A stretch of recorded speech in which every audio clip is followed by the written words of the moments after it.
starts now.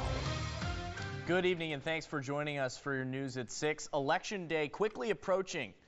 Now just about 3 days until polls close on Election Day, and meanwhile the 2-week early voting period in the Palmetto State has now officially come to a close. Data from the South Carolina Election Commission shows more than 1.3 million people cast their ballots from October 21st through this morning.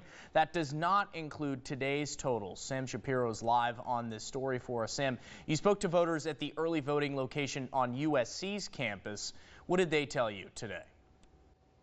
Good evening, Nick. They say they appreciate the university making this a priority, easing access to the ballot box for them. This is the second time USC has had an early voting location on its campus following the June primaries. The young voters I spoke with today split between former President Donald Trump and Vice President Kamala Harris.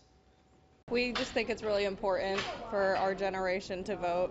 With all eyes on the race for the White House, many USC students came out to the early voting location at the Blatt Physical Education Center on campus to make their voices heard Saturday.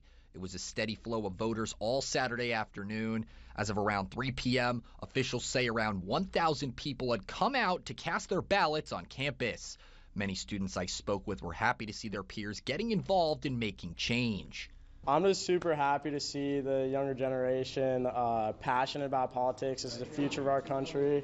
I just really love to see it, honestly. I think it's important for our generation to vote based on what values and priorities are important to us. I feel like not coming to vote is louder than coming to vote. And it's not just students and faculty. Richland County residents have been taking advantage of the opportunity as well.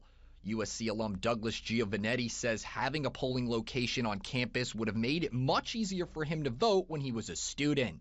And I don't remember that. I don't remember it being this easy where I could just walk from a dorm room and come straight here and vote. So I think, making it easier is definitely a good thing. Wes Amick was another voter who came out to USC to vote with his wife on Saturday.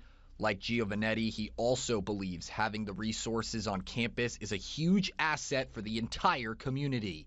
It really pushes them more to vote, and I think more people are paying attention this election cycle to the issues. And again, kind of like I said, hopefully with the resources here, they have more to be able to choose from, and not just trust what they're seeing on Facebook and other media platforms.